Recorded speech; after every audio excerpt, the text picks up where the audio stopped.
Murat sen de geç artık. Murat getirin oraya. Namaz hesabını veren diğer hesapları da rahat verir. Amin. Amin Allah'ım. Amin.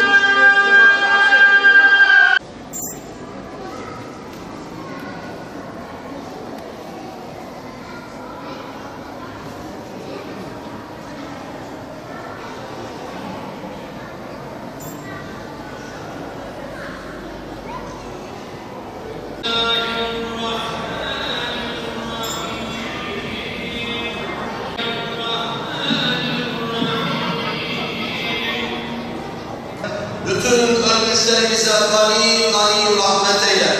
Bütün şehitlerimize gani rahmet eyle. Dünyanın çeşitli yerlerinde yaşama savaşı veren kardeşlerimize de rahmet eyle. Ümmeti Muhammed olarak bizleri birlik ve beraberliğe eriştir Allah'ım.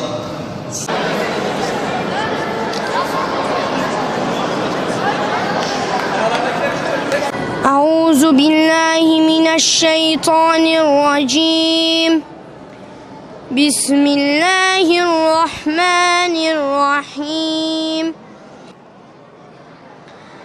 الذين يؤمنون بالغيب ويقيمون الصلاة ومما رزقنا من قبلك وبالآخرة هم يوقنون أولئك على هدى من ربهم وأولئك هم المفلحون الله أكبر الله أكبر الله أكبر الله أكبر أشهد أن لا إله إلا الله أشهد أن لا إله إلا الله أشهد أن محمدا رسول الله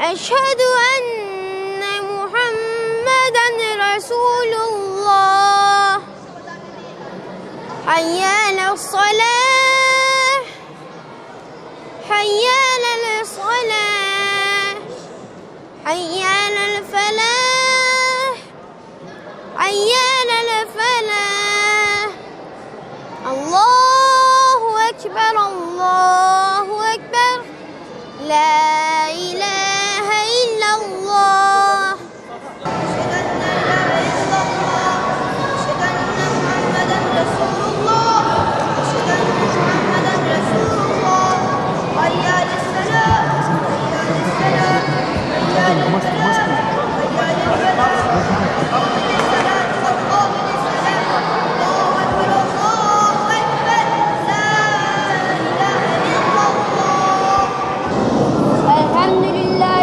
رب العالمين الرحمن الرحيم مالك يوم الدين إياك نعبد وإياك نستعين اهدنا الصراط المستقيم صراط الذين أنعمت عليهم غير المغضوب عليهم ولا الضالين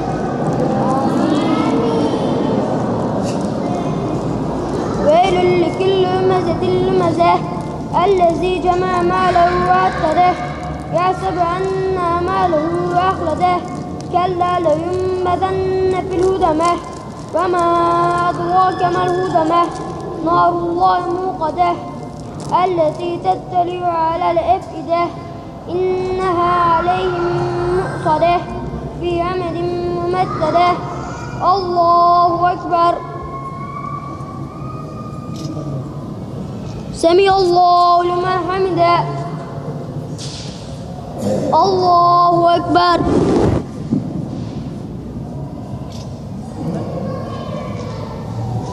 الله أكبر الله أكبر الله أكبر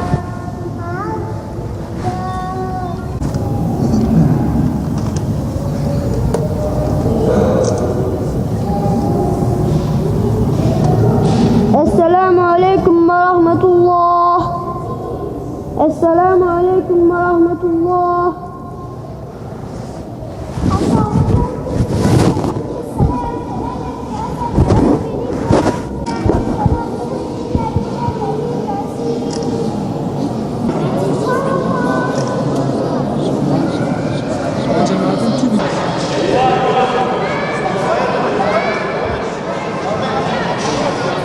Çünkü namaz insanları kötülükten alıkoyar. Namaz peygamberimizin dediği gibi gözün nurudur. Namaz olmazsa nur olmaz, karanlık olur. Her daim namazlarını kılan, namazına önem veren insanlardan eyle. Eğitimlerinde hizmette bulunan hocalarından, annelerinden, babalarından Yüce Rabbim razı olsun. Manlı insanlara, gençlere hepimizin, bu milletin, bu vatanın ve tüm İslam aleminin ihtiyacı var. Çıkmış olduğumuz bu kutlu yolculuktan Yüce Rabbim hepimizi muvaffak eylesin. Vatanımızı ve milletimizi öldürtmesin. Bütün işlerimizin evvelini ve ahirini hayırlı eylesin.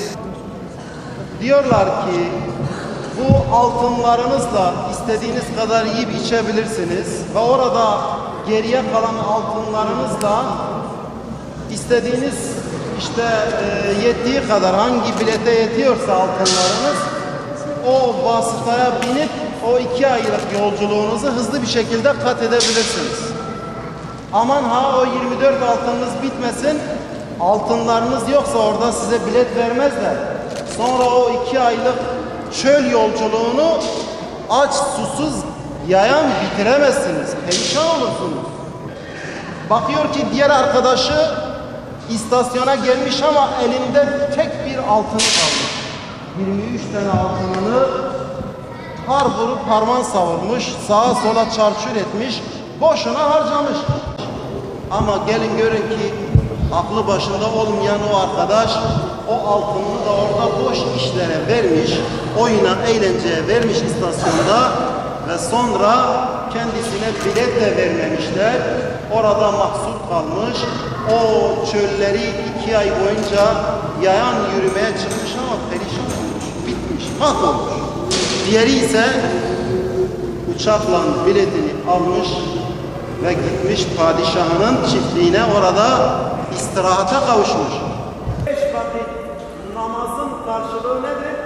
1 altındır. 1 altın nedir? 1 saattir.